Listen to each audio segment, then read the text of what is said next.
사바티의 하늘에 붉은 노을이 번지고 있었습니다. 기원정사 숲속의 나뭇가지들은 바람에 부드럽게 흔들렸고 그 사이로 스며드는 저녁 햇살은 마치 세상 모든 고요를 어루만지는 듯 했습니다. 부처님께서는 연못가에 조용히 앉아 계셨습니다. 작은 풀잎 하나도 법처럼 받아들이시는 그 모습에 숲속의 소리들조차 조심스레 발걸음을 멈춘 듯 보였습니다. 그때 한 제자가 말없이 다가와 부처님 앞에 조심스레 무릎을 꿇었습니다. 고개를 깊이 숙인 채 오래 침묵하던 그가 마침내 떨리는 목소리로 말을 건넸습니다. 세존이시여, 요즘 제 마음이 너무 고통스럽습니다. 부처님께서는 고요히 제자를 바라보셨습니다. 그 시선은 따뜻했으며 아무 말 없이도 충분히 듣고 있다는 자비로 가득했습니다. 제자는 잠시 눈을 감았다가 다시 입을 열었습니다. 이 생에서 저는 한 사람과 참 깊은 인연을 맺었습니다. 하지만 그 인연이 저를 아프게 합니다. 그분을 원망하고 싶지 않으면서도 어느 순간엔 미워하고 있는 제 자신을 발견하게 됩니다. 그럴 때마다 마음이 너무 아프고 이 인연의 끝은 도대체 어디인가 하는 생각이 듭니다. 그는 조용히 눈을 내리깔았습니다. 저녁빛이 그의 어깨를 따뜻하게 비추었지만 그 마음 속에는 아직 차가운 바람이 불고 있었습니다. 부처님께서 부드러운 음성으로 말씀하셨습니다. 그대가 겪는 그 아픔은 이 생에서만 만들어진 것이 아닐 수 있다. 제자는 놀란 듯 고개를 들었습니다. 이 생이 아니라고 하셨습니까? 부처님께서는 미소를 머금은 채 고개를 끄덕이셨습니다. 인연이란 단 한 생의 일이 아니다. 우리가 누군가를 만나고 그 인연 속에서 기쁨이나 고통을 느끼는 것은 전생에서 맺은 업의 씨앗이 이 생에서 꽃을 피운 것이기 때문이다. 바람이 숲을 스치며 풀잎들이 부드럽게 속삭였습니다. 제자는 그 말씀을 마음 깊이 새기며 조용히 되물었습니다. 그렇다면 저는 그 사람과 전생에도 인연이 있었던 것입니까? 부처님께서는 나뭇잎이 흔들리는 방향을 가만히 바라보시며 천천히 고개를 끄덕이셨습니다. 그렇다. 때로는 우리가 사랑하는 사람과의 인연이 깊을수록 그 안에 담긴 업의 무게도 크다. 사랑했기에 상처도 남고 간절했기에 집착도 남게 된다. 그대가 지금 겪는 그 고통은 전생에 그 사람과 맺은 행위와 감정의 결과일 수 있느니라. 제자는 입술을 꼭 다물었습니다. 부처님의 말씀은 단순한 위로가 아니었습니다. 그 말은 자신이 지금 겪는 이 인연의 고통이 허공에서 떨어진 것이 아니라 어디론가 이어져 있는 긴 인연의 실타래 속에서 풀려나온 것이라는 것을 의미했습니다. 세존이시여, 그 인연이 이토록 아프다면 저는 이제 어떻게 해야 합니까? 이 업을 피할 수는 없는 것입니까? 부처님께서는 고요한 시선으로 제자를 바라보시며 말씀하셨습니다. 업은 피하는 것이 아니라 알아차리고 깨우치는 것이다. 그대가 그 인연의 고통을 피하려 하기보다 그 안에서 마음을 비추고 지혜를 닦는다면 그대는 그 업에서 자유로워질 수 있을 것이다. 숲은 다시 고요해졌습니다. 붉은 해는 지평선 너머로 천천히 몸을 감추고 하늘엔 어슴풀의 별빛이 떠오르기 시작했습니다. 제자는 그 자리에 오래도록 머물렀습니다. 이 인연이 왜 아픈지, 그 고통의 뿌리가 어디서부터 시작되었는지를 비로소 마음으로 받아들이고 있었습니다. 그리고 그는 처음으로 그 사람의 얼굴을 떠올리며 작은 목소리로 속삭였습니다. 그 인연 또한 저의 길이었음을 알겠습니다. 밤이 깊어질수록 숲은 더욱 고요해졌습니다. 기원정사의 연못 위에는 달빛이 부드럽게 내려앉았고 물결 위로 은빛이 반짝이며 잔잔히 흔들렸습니다. 제자는 부처님 곁에서 묵묵히 앉아 있었습니다. 그 눈빛엔 여전히 아픔이 남아 있었지만 그 아픔 속에서 무언가를 받아들이려는 고요한 결심이 피어나고 있었습니다. 부처님께서 조용히 입을 여셨습니다. 예전에 아주 오래된 전생에 두 수행자가 있었다. 그들은 서로를 진심으로 아끼며 함께 돌을 닦는 도반이었지. 제자는 조심스럽게 고개를 끄덕이며 말씀을 들었습니다. 그 중 한 사람은 늘 먼저 걷고 먼저 양보하며 다른 한 사람을 마음 깊이 보살폈다. 그러나 그 마음은 점점 사랑과 집착의 경계로 흐르기 시작했고 마침내 그 사람은 말하지 못한 감정들을 품은 채 먼저 열반의 길로 떠났다. 달빛이 연못 위에 하얗게 번졌습니다. 부처님의 목소리는 마치 바람에 실린 듯 고요하고 따뜻했습니다. 그 남겨진 마음은 말이 되지 못한 채 업으로 남았지. 그 애틋함도 그 아픔도 그대가 지금 이 생에서 다시 만난 인연의 뿌리일 수 있다. 제자는 조용히 되물었습니다. 그 말씀이시라면 그 사람이 지금 이 생에 다시 제 앞에 나타난 것입니까? 그렇다.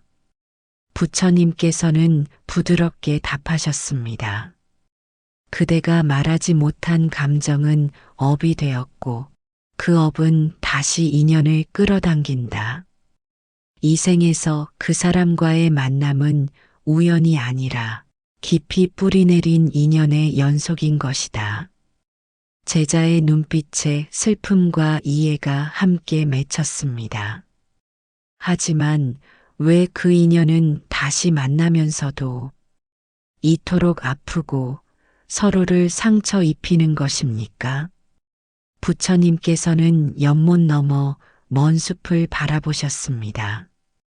잠시 침묵하신 뒤 조용히 말씀하셨습니다.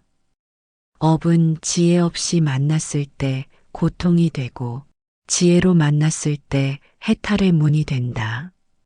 전생에 간절했던 감정, 이루지 못한 소망이 이 생에서 다시 만나면 그대는 설명할 수 없는 이끌림을 느끼게 된다.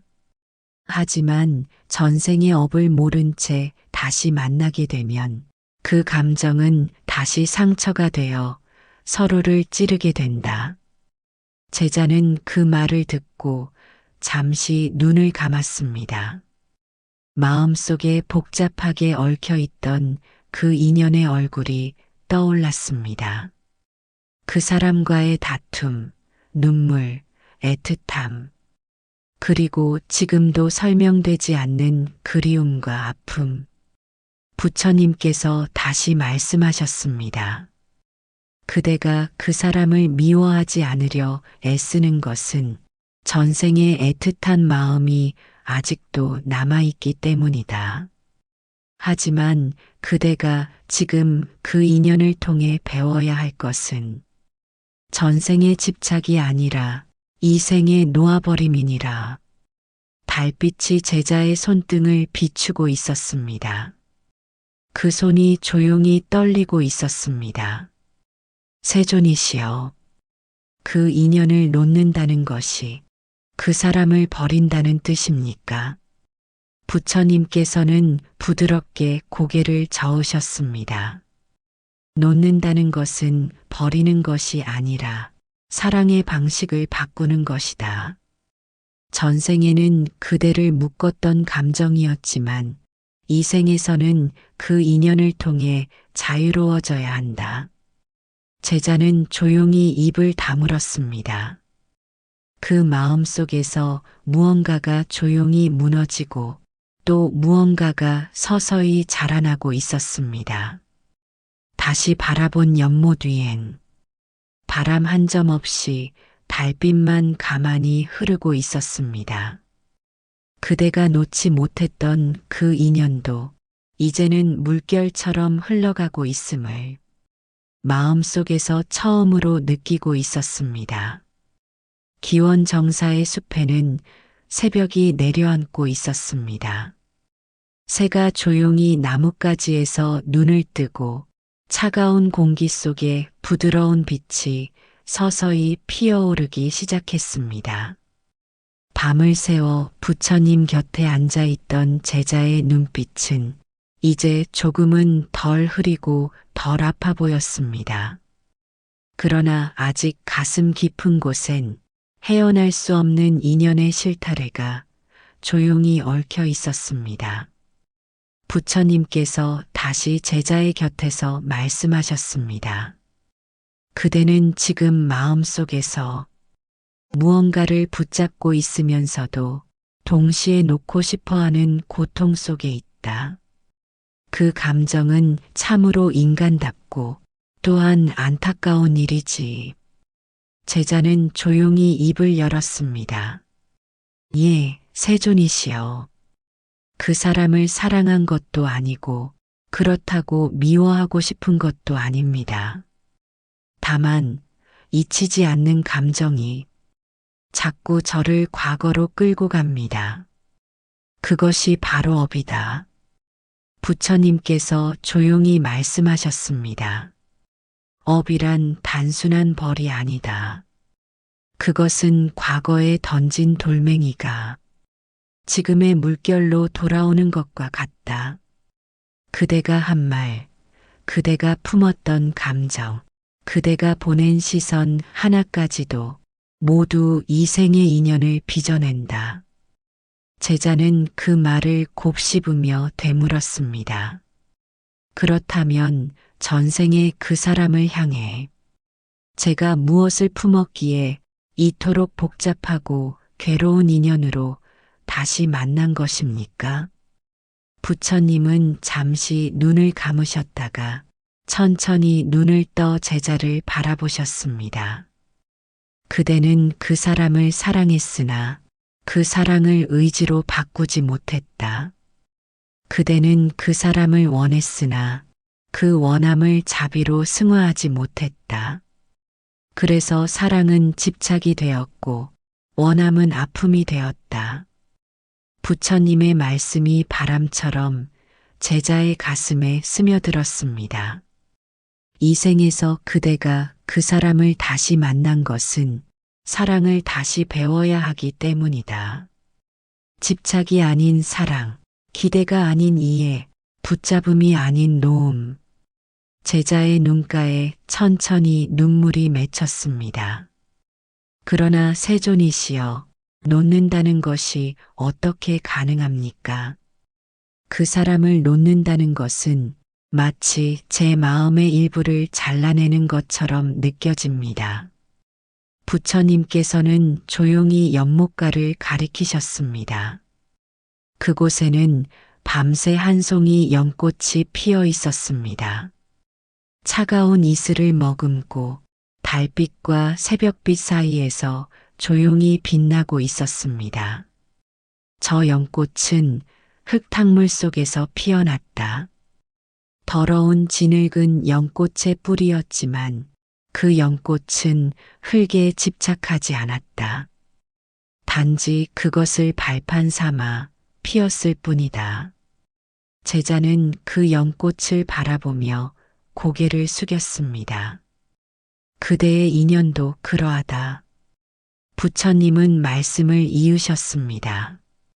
그대는 그 사람과의 기억에서 벗어나려 애쓰지만 사실 벗어나야 할 것은 기억이 아니라 기억에 붙어 있는 욕망이다. 놓는다는 것은 있는 것이 아니라 더 이상 그것에 매이지 않는다는 뜻이니라. 제자는 조용히 속삭였습니다. 그 인연이 다시 나를 아프게 하더라도 내가 놓을 수 있다면 그 고통도 사라질 수 있을까요? 그대가 놓는 그 순간부터 고통은 줄어들 것이다. 부처님의 목소리는 더욱 깊고 고요해졌습니다. 왜냐하면 고통은 붙잡으려는 마음에서 자라나기 때문이다. 그대를 괴롭게 한 것은 그 사람의 말도 행동도 아니다. 그 마음 속에 왜 나를 몰라줄까? 왜 나를 떠났을까? 왜 내 마음을 받아주지 않을까? 하는 기대와 바람, 그것이 그대를 괴롭게 했던 것이다. 제자의 가슴이 조용히 떨렸습니다. 그 가슴 속 어딘가에서 조금씩 맺혔던 매듭이 느슨해지는 듯한 기분이 들었습니다. 그럼 세존이시여, 저는 그 인연을 어떻게 받아들이고 어떻게 보내야 합니까? 부처님께서는 미소 지으며 말씀하셨습니다. 먼저 그 인연이 있었기에 지금의 그대가 있다는 것을 인정해라. 그리고 그 인연이 그대를 더 지혜롭게, 더 자비롭게 만들었다는 것을 알아차려라. 그 후에야 비로소 놓을 수 있다. 왜냐하면 놓음은 감사의 마음에서 비롯되기 때문이다. 그 말에 제자는 오랫동안 침묵한 채 고개를 숙였습니다. 가슴 속에서 흐르던 집착의 실이 서서히 풀려나가는 듯 했습니다. 멀리서 해가 떠오르고 있었습니다. 연못 위에는 붉은 빛이 번지기 시작했고 연꽃 위의 이슬이 작은 별빛처럼 반짝였습니다. 그리고 제자의 마음에도 아주 작은 평온의 빛이 깃들고 있었습니다. 비로소 처음으로 놓는다는 것이 어떤 감정인지 그 마음이 알아차리기 시작한 순간이었습니다. 한낮의 햇살이 기원정사 산사체를 따스하게 감쌌습니다. 산들바람이 대숲을 흔들며 부드러운 소리를 냈고 산사의 연못 위에는 연꽃이 조용히 고개를 숙이고 있었습니다. 제자는 부처님께 다가가 조심스레 여쭈었습니다. 세존이시여, 전생의 업이 지금의 인연을 아프게 만든다는 것은 알겠습니다. 하지만 그 업을 어떻게 받아들이고 어떻게 치유해야 하는지 모르겠습니다. 부처님께서는 부드럽게 미소 지으시며 대답하셨습니다. 그대가 전생의 업을 치유하는 길은 먼저 그 업을 분노나 후회로만 보지 않고 연민과 자비로 바라보는 데에서 시작한다.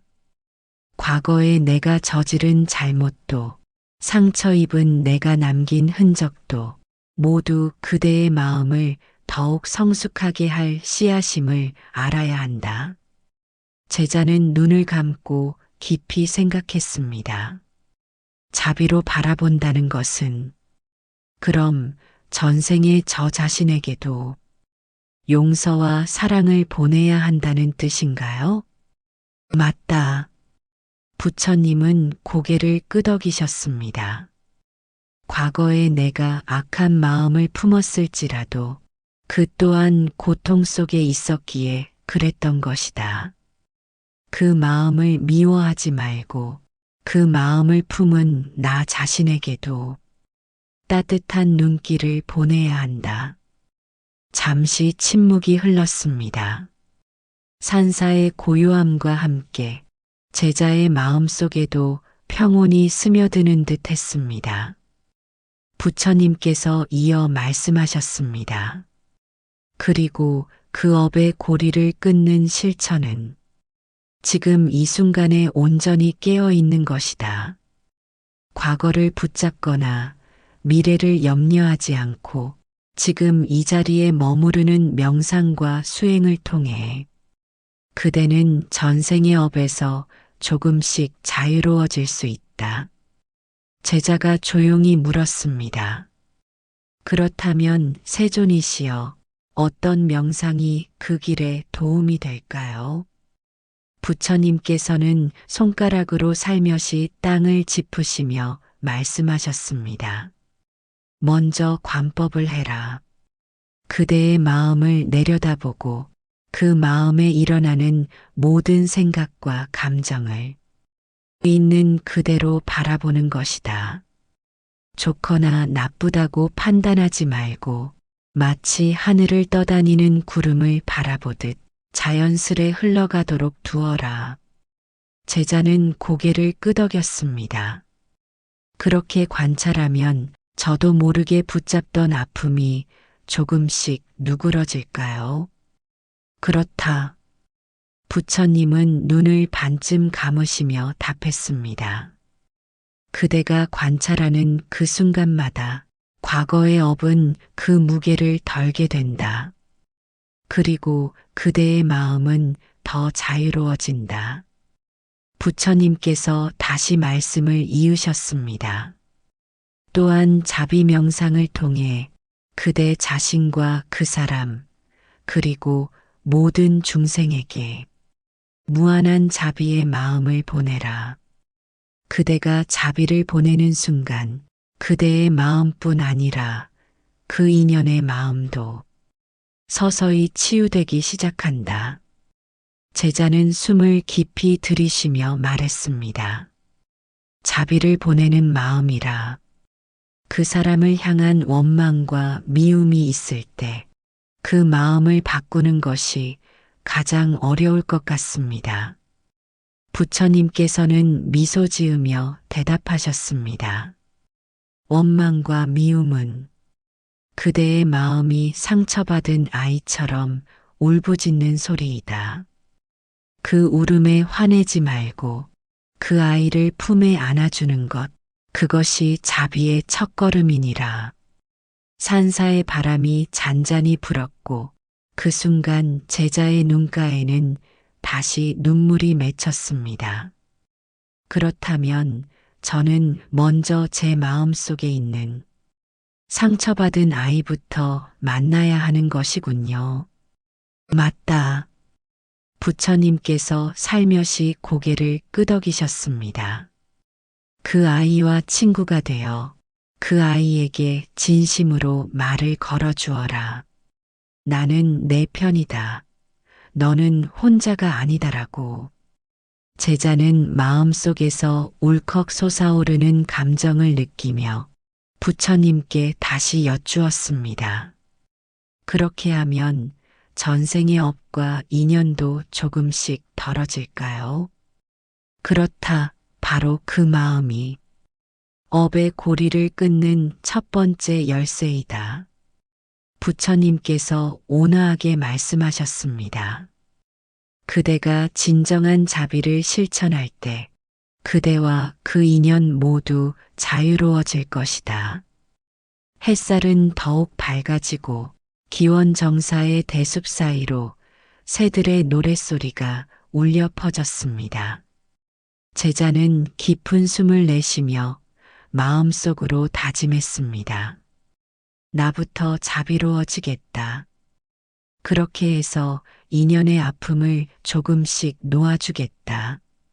그렇게 오늘도 전생의 업을 이해하고 치유하는 길이 한 걸음 더 가까워졌습니다. 기원정사 마당에는 저녁 노을이 붉게 물들어가고 있었습니다. 하늘은 잔잔한 오렌지빛으로 빛났고 멀리 산마루 너머로 구름 한 점이 흘러갔습니다. 부처님과 제자는 석가래 밑 나무 의자에 나란히 앉아 있었습니다. 제자는 고요한 하늘을 바라보며 조심스럽게 입을 열었습니다. 세존이시여, 전생의 업으로 인해 아픈 인연이 있다고 하셨지만 그 인연 속에도 은혜가 숨겨져 있다고 하셨지요. 부처님께서는 조용히 고개를 끄덕이시며 말씀하셨습니다. 그렇다. 고통스러운 인연일지라도 그 안에는 반드시 깨달음의 씨앗이 함께 깃들어 있다. 바로 그 인연 덕분에 그대가 지금의 길을 찾고 마음의 지혜를 얻을 수 있기 때문이다. 제자는 잠시 생각에 잠겼다가 말했습니다. 아픈 인연을 당할 때는 그 은혜를 깨닫기 어렵습니다. 마치 짙은 안개 속에서 길을 잃은 듯 하다고 느껴집니다. 부처님께서 따뜻한 미소로 답하셨습니다. 맞다.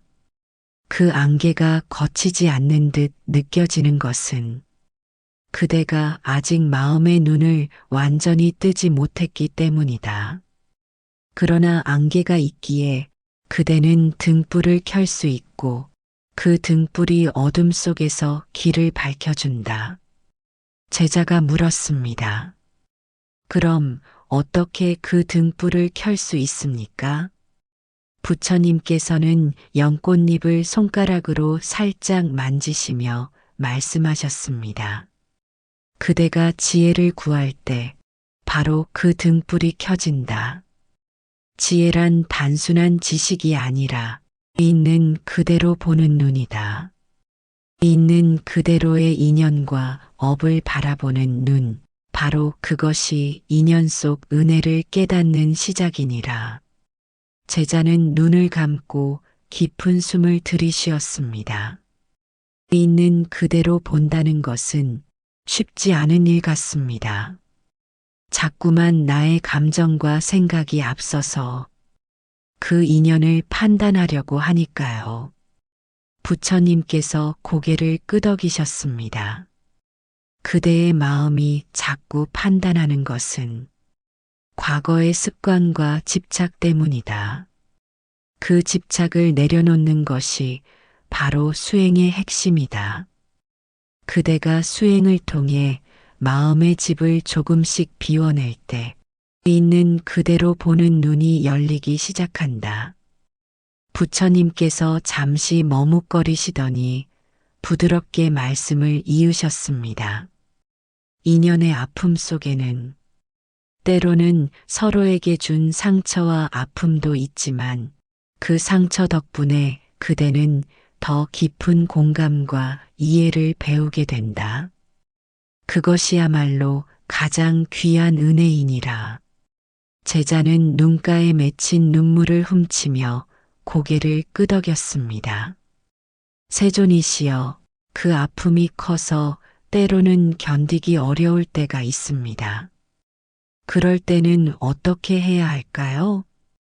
부처님께서는 따뜻한 눈빛으로 제자를 바라보며 대답하셨습니다.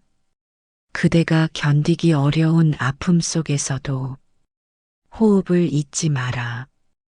호흡은 항상 지금 이 순간에 머무르게 하는 다리이다. 깊은 숨을 들이쉬고 내쉬는 것만으로도 그대의 마음은 조금씩 안정되고 그 아픔도 서서히 누그러질 것이다. 부처님의 말씀에 제자는 마음의 안정을 조금씩 느끼며 스스로에게 다짐했습니다. 나는 이 아픔 속에서 깨달음의 씨앗을 찾겠다. 그리고 그 씨앗을 키워 나와 모든 인연이 자유로워지는 길을 걷겠다. 저녁 노을이 사라지고 별들이 하나둘 하늘에 떠올랐습니다. 산사의 고요함 속에서 부처님과 제자는 오늘도 깊은 인연의 의미를 나누었습니다. 해가 산 너머로 천천히 기울며 숲속은 붉은 빛으로 물들었습니다. 산사의 고요함 속에서 바람은 나뭇잎 사이를 스치고 작은 연못 위로는 저녁 햇살이 부드럽게 반사되고 있었습니다. 제자는 조용히 입을 열었습니다. 세존이시여, 제가 만난 사람들과의 인연이 왜 이렇게 반복해서 아프게 다가오는지 이제는 조금 알 것 같습니다. 그런데도 마음은 여전히 힘이 듭니다.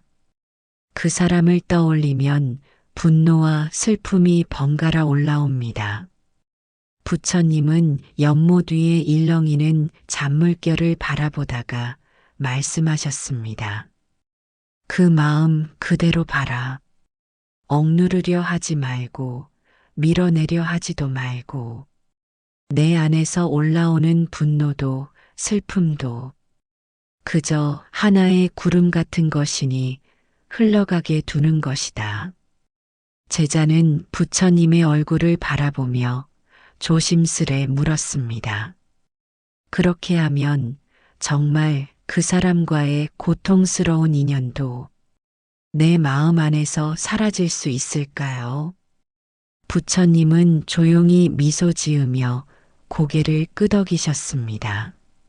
사라지는 게 아니라 너의 집착이 옅어지는 것이다.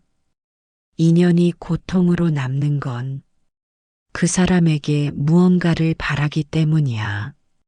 기억해라. 바라지 않으면 얽매이지 않는다. 제자의 눈에 잔잔한 물기가 맺혔습니다. 세존, 저는 그 사람에게서 사랑을 받고 싶었고 이해받고 싶었습니다. 하지만 그럴수록 더 상처받았고 그게 제 업이라면 너무나 괴롭습니다. 부처님은 낮게 깊이 있는 목소리로 말씀하셨습니다. 그 사람도 너처럼 괴로웠을 것이다. 전생의 인연이 고통으로 이어졌다는 건 둘 다 그 고리를 끊지 못하고 있다는 뜻이지. 누군가 한 사람이 먼저 멈추어야 업의 수레바퀴가 돌아가지 않는다. 제자는 고개를 떨구며 되묻습니다. 그럼 제가 멈추어야 하는 걸까요? 부처님은 부드럽게 고개를 끄덕이며 말씀하셨습니다. 그래, 내가 먼저 멈추어라. 그것이 자비고 그것이 깨달음이다. 상대가 너를 아프게 하더라도 너는 더 이상 그 아픔을 이어가지 말아야 한다. 그것이 전생의 업을 넘는 길일 것이다.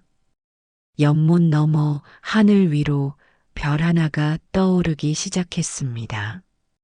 산사의 저녁은 깊어가고 바람은 더욱 조용해졌습니다. 제자는 가슴 깊이 스며든 부처님의 말씀을 천천히 되새기며 내면 어딘가에서 서서히 무너지고 있던 원망이라는 이름의 벽을 바라보았습니다. 밤은 깊어가고 있었습니다. 산사의 뜰 안은 달빛에 젖어 잎사귀 하나하나가 은빛으로 빛나고 있었습니다. 제자는 여전히 연못가에 앉아 부처님의 옆에 있었습니다. 마치 어둠 속에서도 길을 찾고자 하는 한 송이 등불처럼 그의 마음엔 아직 풀리지 않은 매듭이 남아 있었습니다. 제자는 조심스럽게 말을 이었습니다. 세존, 제가 그 인연을 놓아야 한다는 것은 알겠습니다. 하지만 그 사람은 여전히 제 삶 속에 있습니다. 그와 마주칠 때마다 저는 다시 흔들립니다. 그럴 때마다 분노가 다시 고개를 들고 제 안의 연민도 사라져버립니다. 부처님은 눈을 감은 채 조용히 숨을 들이쉬었다가 내쉬었습니다. 그리고 부드러운 음성으로 말씀하셨습니다. 그 인연이 아직 내 삶에 머무는 것은 너에게 자비를 배울 기회를 주기 위함이다. 자비는 멀리 있는 사람에게 베푸는 것이 아니다. 너를 괴롭게 한 사람, 너의 마음을 흔든 사람에게 베풀 수 있어야 진짜 자비가 될 것이다. 제자는 놀라 눈을 들었습니다. 괴롭게 한 사람에게 자비를 베푸는 것, 그것이 정말 가능한 일일까요?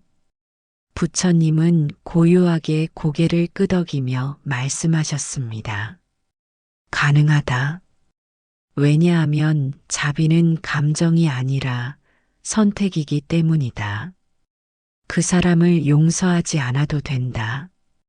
다만 그 사람에게 더 이상 원한을 보내지 않겠다는 내 마음의 결심이 자비가 되는 것이다. 제자는 눈을 감고 깊은 숨을 쉬었습니다. 그 순간 문득 떠오른 장면 하나가 있었습니다. 오래전 그와 다투었던 날, 상대의 말에 상처를 입고 돌아서면서 자신도 모르게 저주를 퍼붓던 자신. 그 장면이 떠오르자 그토록 미워했던 상대와 자신 사이에 놓인 똑같음이 느껴졌습니다. 세존이시여, 저는 그 사람에게서 벗어나고 싶었지만 정작 제가 그를 향해 묻고 있었던 것 같습니다. 부처님은 제자의 말에 조용히 눈을 떴습니다. 그리고 연못에 비친 달을 가리키며 말씀하셨습니다. 달은 아무도 가리지 못한다. 하지만 흐린 물엔 그 빛이 닿지 않는다. 내 마음이 맑아지면 그 인연도 다시는 너를 가릴 수 없을 것이다.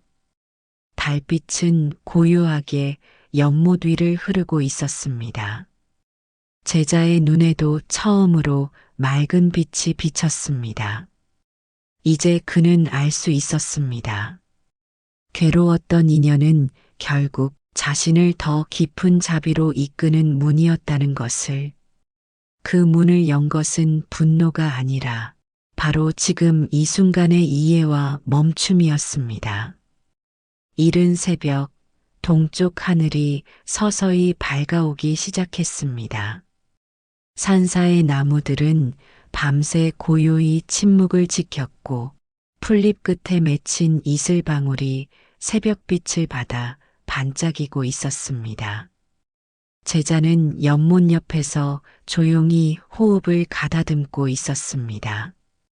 밤새 마음의 결을 따라 부처님의 말씀을 곱씹으며 오랫동안 자신을 짓눌렀던 인연의 무게를 가만히 내려놓으려 애쓰고 있었습니다. 그때 부처님께서 다가오셨습니다. 고요한 발걸음, 마치 바람조차 따라 멈추는 듯한 조용한 기척. 제자는 부처님을 향해 합장하며 고개를 숙였습니다. 부처님께서 말씀하셨습니다. 밤새 마음을 잘 지켰구나.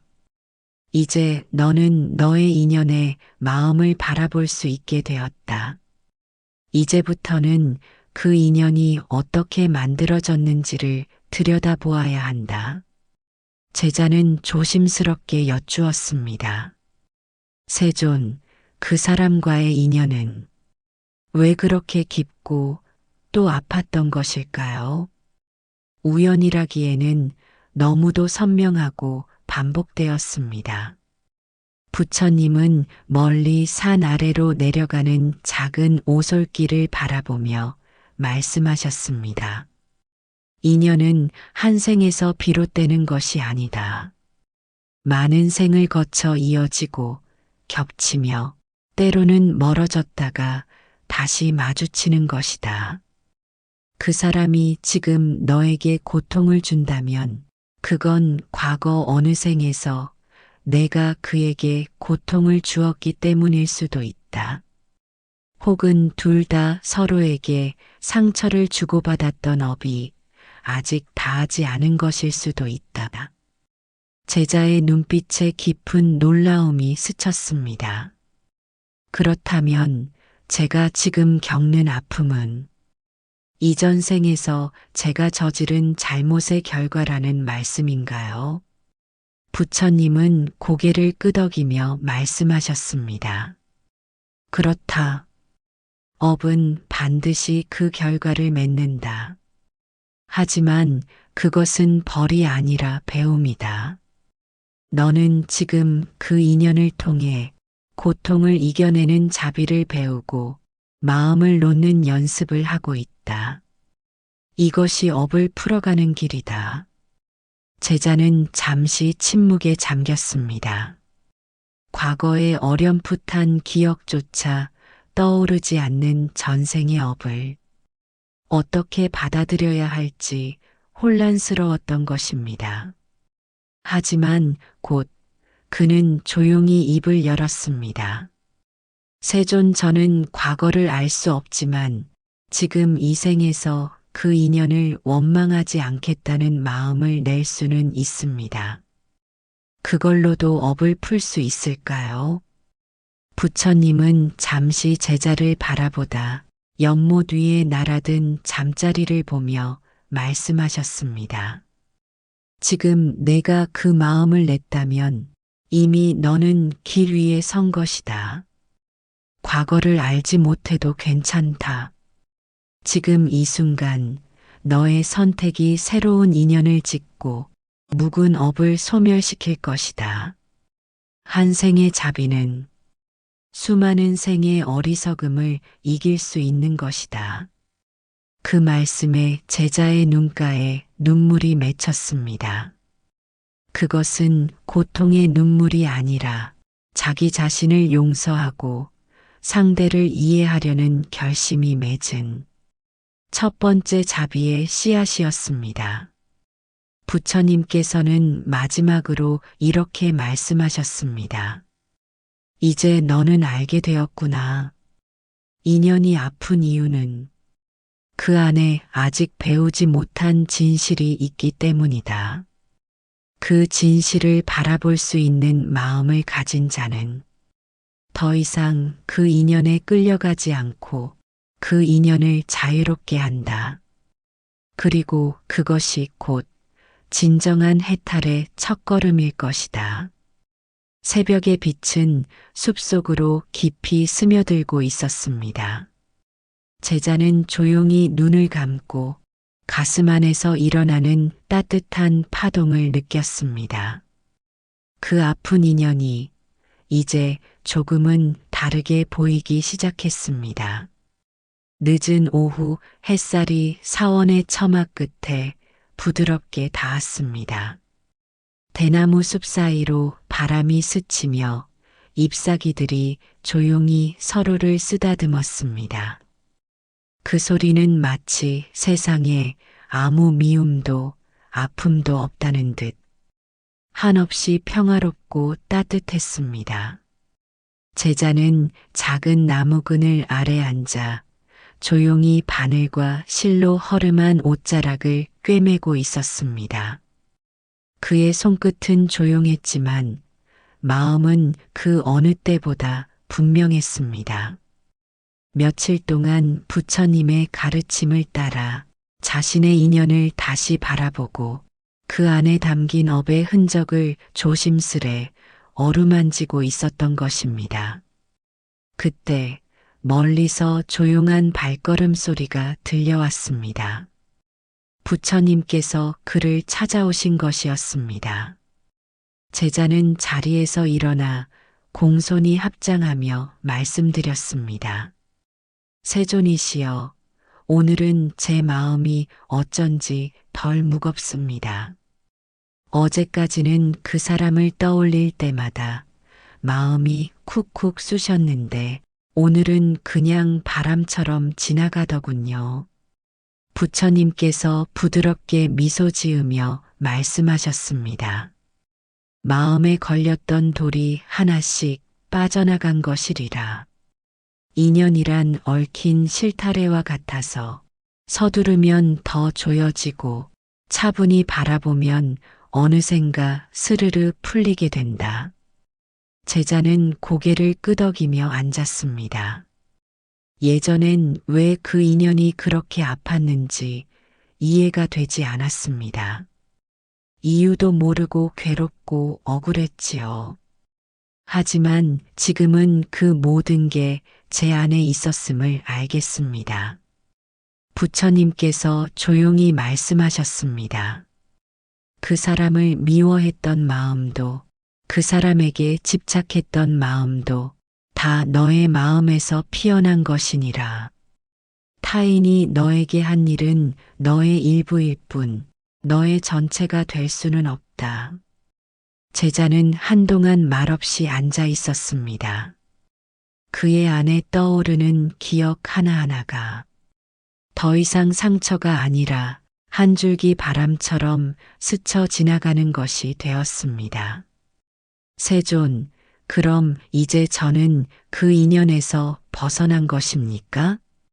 그의 목소리에는 조심스러운 기대와 약간의 두려움이 담겨 있었습니다. 부처님께서 대답하셨습니다. 벗어난 것이 아니라 너의 마음이 그 인연과 다투지 않게 된 것이다. 그것이 곧 자유다. 마음이 자유로우면 인연은 속박이 아니라 배움이 된다. 그 사람이 다시 나타나도 너는 더 이상 흔들리지 않을 것이다. 그 사람을 탓하지도 스스로를 자책하지도 않을 것이다.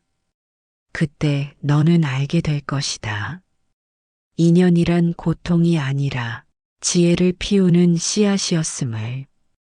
그 말에 제자의 눈동자가 부드럽게 떨렸습니다. 과거의 슬픔과 후회, 원망과 집착이 한 송이 연꽃처럼 안에서 피어나는 듯한 순간이었습니다. 그는 더 이상 과거를 되돌리려 하지 않았고 다가올 인연을 두려워하지도 않았습니다. 지금 이 순간 그가 그 사람을 미워하지 않고 떠올릴 수 있다면 그것이 곧 업에서 벗어난 증표라는 것을 그는 알았습니다. 부처님께서는 마지막으로 조용히 말씀하셨습니다. 이제 너는 인연을 두려워하지 않게 되었구나. 그것은 이 생의 커다란 깨달음이다. 사람은 수많은 생을 살아가며 서로를 만나고 스쳐가고 또 다시 만나게 된다. 그러니 기억하라. 지금 너의 마음이 곧 미래의 인연을 짓는다. 어떤 인연이든 자비로 마주하면 그것은 고통이 아니라 연꽃이 될 것이다. 늦은 오후의 햇살이 마치 한 생의 상처를 위로하듯 제자의 어깨 위에 따스하게 내려앉았습니다. 그리고 그 속에서 조용히 새로운 마음이 피어나고 있었습니다. 새벽 공기가 아직 차갑게 감돌던 시각, 사원의 뜰에는 고요함이 내려앉아 있었습니다. 하늘에는 별이 하나둘 사라지고 동력은 희미하게 붉은 빛을 띠기 시작했습니다. 제자는 홀로 법당 앞에 앉아 두 손을 가지런히 모은 채 눈을 감고 있었습니다. 몇 날 며칠을 따라온 인연의 고통, 그 고통의 뿌리를 찾아 떠났던 내면의 긴 여정.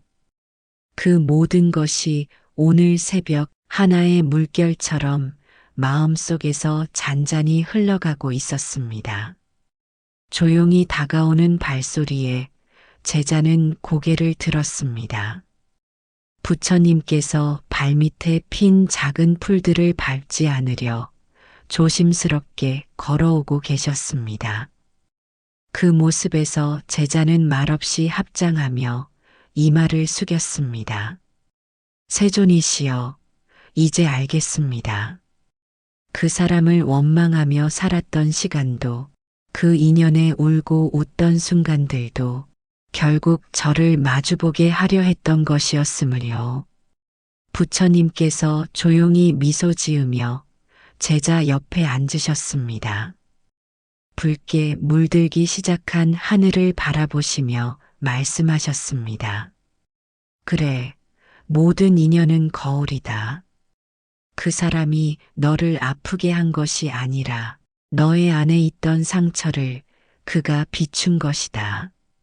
너는 그 인연을 통해 너를 보게 되었고 그것이 곧 깨어남이다. 제자는 나직하게 물었습니다. 그렇다면 전생의 업이라는 것은 결국 저를 깨닫게 하려는 연속된 흐름입니까?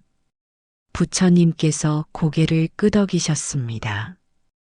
그렇다. 업은 죄가 아니라 배움이다. 지금 내가 겪는 아픔은 과거 너의 무지에서 비롯되었지만 그 고통을 알아차리고 자비를 배우게 되었으니 그 업은 이미 지혜로 바뀌었다. 그 사람을 미워하지 않게 되었습니다. 제자의 눈가에 맑은 눈물이 고였습니다. 그 인연을 놓아주는 것이 아니라 이해하게 된 것입니다. 저 역시 그 사람에게 아픔을 주었을 수도 있다는 것을요. 부처님께서 조용히 고개를 끄덕이셨습니다. 모든 인연에는 양쪽에 그림자가 있다. 빛이 있는 곳엔 그림자가 생기고 그림자가 있는 곳엔 다시 빛이 깃든다. 너는 이제 그 경계를 분별하지 않고 있는 그대로 바라볼 수 있게 되었구나. 제자의 두 손이 가슴 앞에서 합장으로 모였습니다. 그의 마음 속에서 긴 고통의 강물이 멈추고 거기서 한 송이 연꽃이 피어나는 듯 했습니다. 더는 원망하지 않았고 그 인연이 다시 온다 해도 두려워하지 않을 수 있을 것 같았습니다. 세존, 앞으로의 인연도 이처럼 고통스럽고 어두운 그림자를 동반할 수 있을까요? 부처님께서는 고요한 미소로 말씀하셨습니다.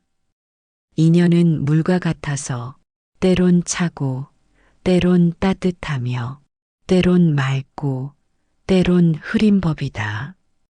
하지만 내 마음이 고요하면 그 어떤 물결도 너를 휘몰아치지 못한다. 앞으로의 인연이 어떻든 자비로 품는 마음을 잃지 않는다면 그 어떤 업도 너를 속박하지 못할 것이다. 동력의 빛이 사원의 지붕을 타고 제자의 어깨 위에 따스하게 내려앉았습니다.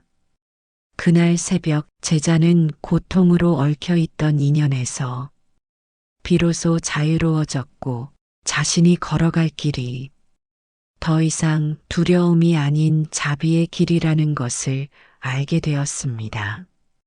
그리고 그는 조용히 자리에서 일어나 법당 문을 열고 천천히 걸어 들어갔습니다. 그 걸음은 더 이상 과거에 묶여있는 발걸음이 아니라 지금 이 순간 이 인연을 온전히 받아들이는 새로운 삶의 첫 발걸음이었습니다. 그날 아침 사원의 들판에는 이슬이 내려앉아 있었습니다. 햇살은 아직 이슬을 모두 녹이지 못했지만 그 차가운 맑음 속에서 작은 생명들이 조용히 깨어나고 있었습니다. 바람도 소리도 조용한 그 새벽 제자는 정좌한 채 자신의 숨결을 들여다보고 있었습니다. 어느새 가까이 다가온 부처님께서 한 손에 피어난 작은 들꽃을 바라보며 조용히 앉으셨습니다. 그 옆에 제자는 조용히 머리를 숙였습니다. 세존, 저는 여전히 괴롭습니다. 마음으로는 놓았다고 생각했는데 작은 일에도 마음이 다시 흔들립니다. 그 사람이 말했던 상처의 말들, 그 표정 하나하나가 아직 제 안에 남아 있습니다. 부처님께서는 고개를 끄덕이셨습니다. 그럴 수 있다. 마음이란 바위에 떨어지는 물방울과 같아서 한 번의 깨달음으로는 모든 것을 지울 수 없고 반복되는 삶 속에서 조금씩 깎이고 닦이며 비로소 투명해지는 법이다. 제자는 조용히 되물었습니다. 그렇다면 저는 더 아파야 합니까? 더 상처를 받아야만 제가 정화될 수 있는 것입니까? 부처님께서는 조용히 발밑에 흙을 손으로 쓸며 말씀하셨습니다. 아프기 위해 아픈 것이 아니다. 아픔은 깨달음으로 가는 문이다. 인연은 너를 깎아내리려는 것이 아니라 너를 닦아주려 오는 것이다. 너의 거친 마음을, 너의 거만함을, 너의 조급함을 인연은 하나하나 문질러 닦아준다. 세존, 하지만 저는 그 인연이 너무 무서웠습니다. 지금도 마주하면 몸이 굳고 마음이 다칩니다. 그래, 그럴 수 있다. 너의 마음이 아직 약하기 때문이다. 두려움은 아직 이해하지 못했음을 뜻한다. 그러니 스스로를 더 다그치지 말고 천천히, 아주 천천히 바라보아라. 그 인연이 너에게 남긴 고통이 아니라 그 인연이 너에게 남긴 배움을 찾아라. 그러면 고통은 사라지고 그 자리에 연꽃이 피게 될 것이다. 그 순간 제자의 눈빛이 조금 흔들렸습니다. 그 말이 마음속에 스며들고 어디선가 잊고 있던 오래된 기억이 떠오르는 듯 했습니다. 세존이시여, 그 사람은 저를 비웃었고 제 노력을 아무것도 아닌 것처럼 무시했습니다. 그 말들이 아직도 저를 작게 만듭니다. 부처님께서는 조용히 고개를 끄덕이며 말씀하셨습니다. 타인의 말이 너를 작게 만든 것이 아니다. 너 스스로 그 말에 가치를 부여했기 때문이다. 누가 뭐라 하든 너의 진실은 스스로 알고 있지 않느냐. 인연이란 거울일 뿐 그 거울에 비친 상이 너의 전부는 아니다. 때로는 그 거울이 왜곡되어 있고 때로는 그 거울이 흐려져 있음을 기억해라. 제자의 눈이 천천히 감겼습니다. 그제야 마음속에 쌓여있던 응어리가 조금씩 풀리는 듯 했습니다. 그는 조용히 고개를 끄덕이며 중얼이듯 말했습니다. 그 인연이 나를 짓밟으려 온 것이 아니라 내 마음의 아픔을 보여주려 왔다는 것을 이제야 조금 알겠습니다. 부처님께서 들꽃을 바라보며 고요히 말씀하셨습니다. 아픔은 너의 적이 아니다. 그 인연도 너의 적이 아니다. 너를 가장 괴롭힌 인연이 결국 너를 가장 깊이 닦아주는 인연이 된다. 너는 그 사람을 통해 자신의 내면을 비추는 거울을 얻은 것이다. 아침 햇살이 들꽃 위에 이슬을 비추고 그 물방울은 무지갯빛을 담아 조용히 빛났습니다. 제자는 그 빛을 바라보다 고개를 깊이 숙였습니다. 그 마음엔 미움이 아닌 이해가, 분노가 아닌 고요가 머물고 있었습니다. 사원의 산길엔 이른 아침의 안개가 자욱하게 내려앉아 있었습니다. 흙길 위에 부드럽게 깔린 안개는 세상의 모든 소리를 감싸 안은 듯 조용했고 나무 사이사이로 흩어지는 햇살은 마치 바람결처럼 움직였습니다. 그 길을 천천히 걷던 제자는 오래된 발자국처럼 마음 한자리에 남아있는 감정을 떠올리고 있었습니다. 잊은 줄 알았지만 가슴 한편에 남아있던 그 얼굴. 스쳐 지나간 인연이 아니라 그 삶을 휘저어 놓았던 인연이었습니다. 그때 부처님께서 뒤따라 오셨습니다. 묵묵히 말없이 한참을 걷다가 하얗게 핀 들국화를 바라보시며 말씀하셨습니다. 너는 아직 그 인연을 원망하고 있느냐? 제자는 놀란 듯 부처님을 바라보았습니다. 대답 대신 입술을 다문 채 고개를 숙였습니다. 말로는 내려놓았다고 하면서도 마음 깊은 곳에는 아직 억울함이 남아있는 듯하구나. 제자는 조용히 입을 열었습니다. 세존, 저는 그 사람이 저를 버렸다고 생각했습니다. 함께 걸어갈 줄 알았던 사람인데 어느 날 돌연 등을 돌리고 떠났습니다. 그 순간 이후 제 삶은 한참을 어둠 속에 있었지요. 부처님께서는 하늘을 올려다보시며 말씀하셨습니다. 밤하늘의 별은 태양이 사라져야 비로소 보이는 법이다. 너의 삶도 그러했다. 그 인연이 너를 떠났기에 너는 마침내 스스로를 보게 된 것이었다. 하지만 왜 그렇게 아프게 떠났어야 했을까요? 조용히 멀어질 수도 있었을 텐데요. 아픔은 반드시 필요한 이유가 있어 온다. 그가 너를 버린 것이 아니라 너를 이끌고 있었던 것이다. 삶이란 너에게 꼭 필요한 고통을 가장 아픈 방식으로 보내주곤 한다. 왜냐하면 사람은 편안한 길 위에서는 진리를 잘 보지 못하거든.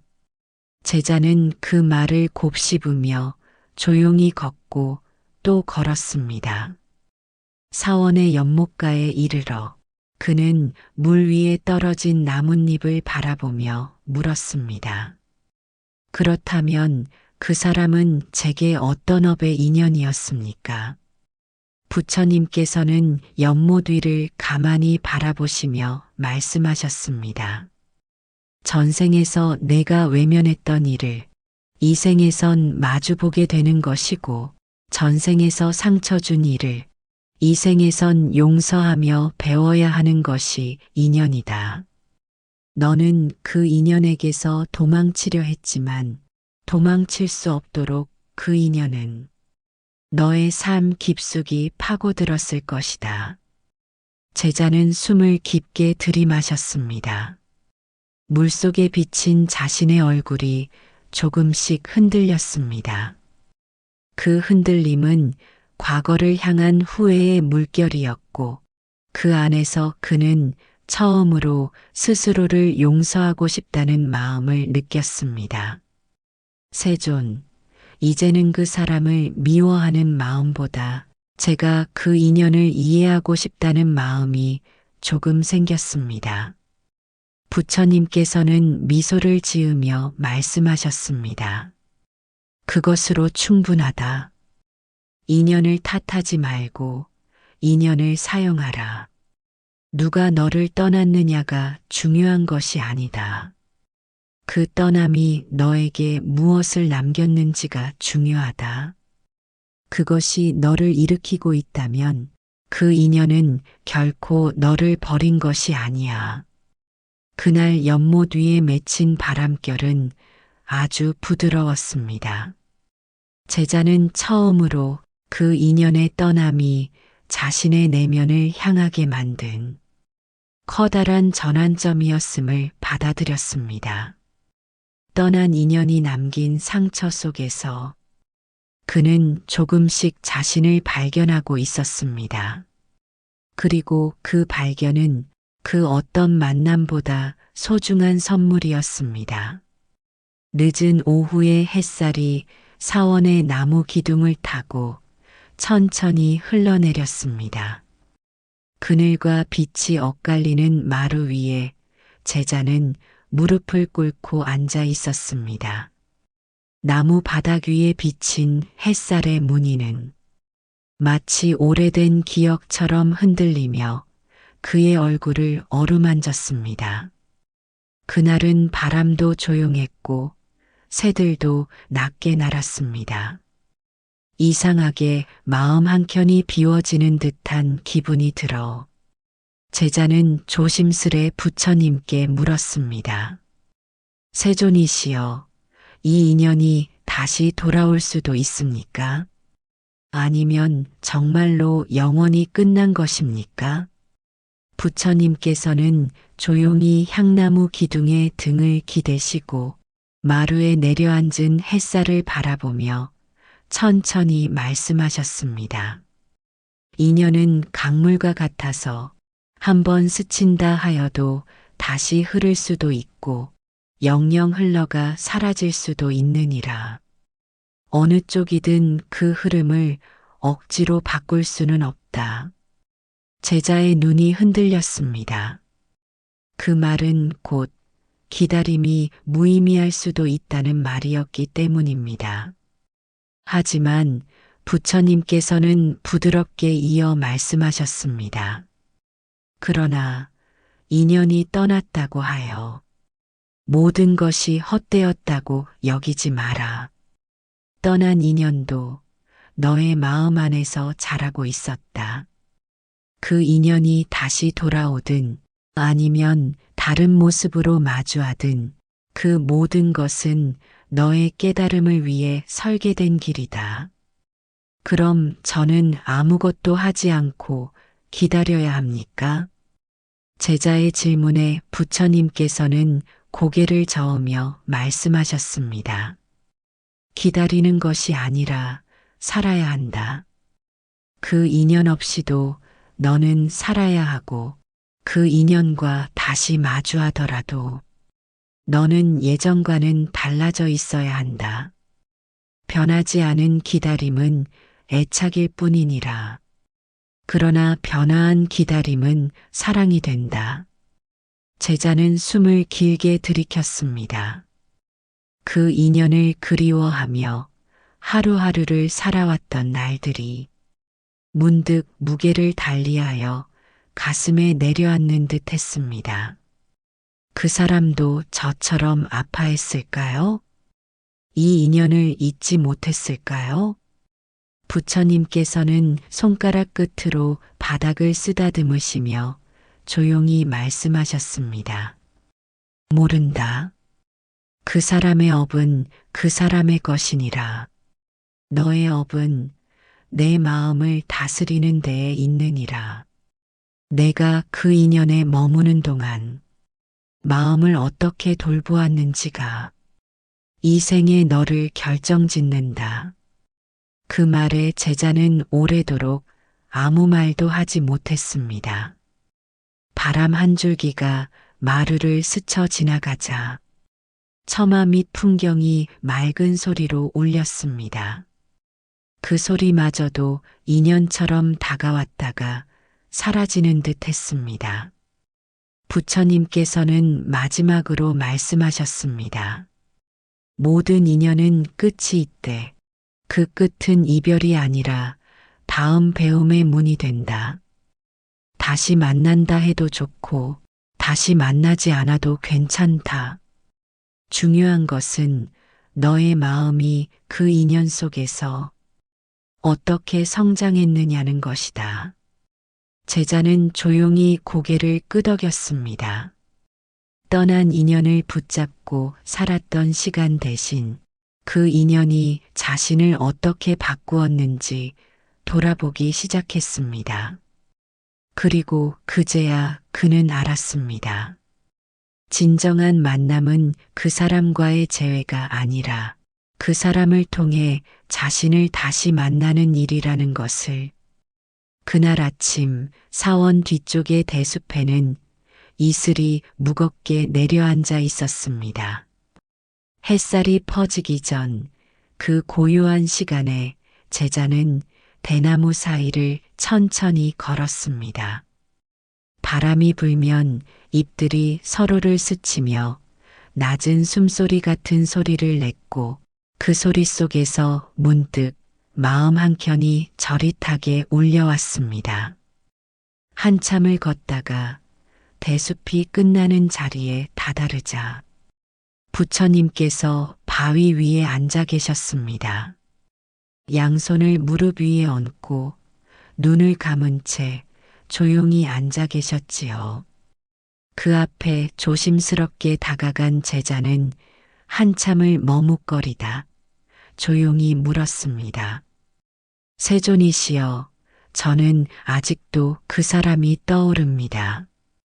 함께 웃고 함께 울었던 순간들이 자꾸 떠올라 그리움인지 후회인지 모를 감정 속에 빠집니다. 그 사람을 정말 사랑했었는지 아니면 제가 사랑하고 싶었던 마음을 붙잡은 건지 이제는 잘 모르겠습니다. 부처님께서는 조용히 눈을 뜨시고 제자의 얼굴을 바라보셨습니다. 바람에 흔들리는 대나무 그림자 속에서 그분의 목소리는 마치 대숲의 바람처럼 고요하게 울렸습니다. 우리가 사랑했던 사람은 누구였을까? 그 사람이었는가? 그 사람 안에서 보고 싶었던 너 자신의 마음이었는가? 제자는 숨을 멈춘 채 그 말을 곱씹었습니다. 사랑은 때때로 상대가 아니라 우리 안의 공허함을 메우기 위한 바람이 되기도 하느니라. 우리는 누군가를 통해 위로받고 누군가를 통해 의미를 찾고 싶어 한다. 그러다 보면 그 사람이 떠났을 때 사라진 것은 그 사람이 아니라 내 안의 위안이었음을 알게 된다. 그럼 저는 그 사람을 사랑한 것이 아니라 그 사람 곁에 있을 때 느꼈던 나를 사랑했던 걸까요? 그렇다. 사랑이란 이름으로 우리는 자주 자신의 결핍을 감싸 안으려 한다. 그러나 참된 사랑은 내가 그 사람과 있을 때 좋은 나가 아니라 그 사람이 행복하기를 바라는 내 마음이어야 한다. 제자는 잠시 말을 잃었습니다. 그동안 자신이 사랑이라 믿어온 감정이 실은 외로움의 그림자였음을 처음으로 마주한 순간이었습니다. 부처님께서는 제자 가까이로 시선을 옮기며 말씀하셨습니다. 너는 그 사람의 무엇을 사랑했느냐? 그의 성격인가, 목소리인가, 따뜻한 손길인가, 혹은 너에게 미소 지어주던 그 눈빛 안에서 사랑받는 나를 보고 있었던 것이냐? 그 말에 제자의 눈동자가 흔들렸습니다. 그는 떠오르는 기억을 하나하나 되짚었습니다. 함께 걷던 길, 나눈 말, 웃음소리. 그 모든 기억 속에서 그는 그 사람이 아닌 그 사람 곁에 자신을 떠올리고 있었던 것입니다. 세존, 그럼 진짜 사랑은 무엇입니까? 부처님께서는 대숲 너머 하늘을 올려다보며 말씀하셨습니다. 진짜 사랑이란 상대가 나에게 무엇을 해주었는가가 아니라 내가 그 사람을 위해 어떤 마음을 냈는가이다. 그가 내 곁을 떠나도 그의 평안을 바라며 기도할 수 있다면 그것이 진정한 사랑이니라. 제자는 조용히 눈을 감았습니다. 그 사람을 향한 미련이 아니라 그 사람의 평안을 빌어주는 마음이 자신 안에서 피어나고 있다는 걸 처음으로 느꼈습니다. 바람이 다시 대나무 숲을 흔들었습니다. 이번엔 바람 소리가 슬프지 않았습니다. 오히려 담담했습니다. 그리고 그 담담함 속에서 제자는 조용히 그 사람을 놓아주기로 마음먹었습니다. 사랑했던 것은 그 사람이 아니라 그 사람을 통해 느끼고 싶었던 자신이었음을 마침내 받아들였기 때문입니다.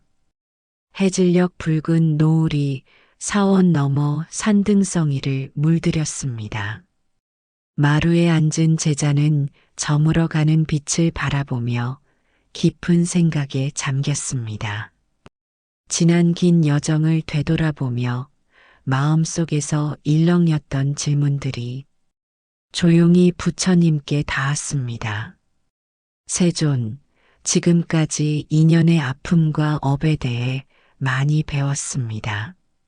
그러나 그 모든 끝은 무엇입니까? 이별이 우리에게 남기는 것은 무엇인가요? 부처님께서는 미소 지으며 대답하셨습니다. 인연의 마지막은 이별이 아니다. 그것은 새로운 시작이다. 너의 마음이 다시 태어나는 문이다. 제자는 그 말씀에 눈을 크게 뜨고 물었습니다. 새로운 시작이라면 어떤 시작입니까? 부처님께서는 조용히 말씀을 이으셨습니다. 사람과의 인연이 끝날 때 그것은 내가 그 사람에 대한 집착을 내려놓고 스스로의 마음을 돌아보는 순간이 된다. 그때부터 너는 비로소 자신의 마음을 진정으로 만나게 된다. 그것이 바로 내 마음의 시작이다. 저는 그동안 많은 아픔을 겪었습니다. 하지만 이제는 그 아픔이 저를 더 단단하게 만들었다고 믿고 싶습니다. 부처님께서는 고개를 끄덕이며 말씀하셨습니다. 아픔은 내가 성장할 수 있도록 주어진 스승이다. 그 스승을 외면하지 말고 감사하라. 내가 겪은 모든 고통과 슬픔은 더 깊은 자비와 지혜로 너를 인도할 것이다. 제자는 고요한 마음으로 고개를 숙였습니다. 붉은 노을 속에서 마치 모든 것이 제자와 함께 새롭게 피어나는 듯한 느낌이 들었습니다. 감사합니다, 세존. 이제 저는 인연의 아픔을 두려워하지 않고 그 속에서 제 마음을 찾아가겠습니다. 부처님께서는 환한 미소로 마무리하셨습니다. 그리하면 내 마음은 평화로워질 것이다. 인연의 고통 속에서도 그대는 항상 자유로울 수 있다. 우리가 만나는 모든 인연에는 반드시 이유가 있습니다. 그 이유는 때로는 아픔으로 다가오기도 하고 때로는 깊은 깨달음으로 인도하기도 합니다. 전생의 업이 지금의 인연을 만들었듯이 지금의 선택과 마음가짐은 앞으로의 인연을 결정할 것입니다. 아픈 인연 앞에서 머무르지 말고 그 인연 속에서 나를 알아가시길 바랍니다. 그것이 바로 진정한 자유와 평화를 향한 첫걸음이 될 것입니다. 법화산매로 모든 중생의 고통을 녹이고 지혜의 빛으로 어둠을 밝히소서. 부처님의 자비와 평화가 늘 여러분과 함께 하시길 기원합니다. 나무 아미타불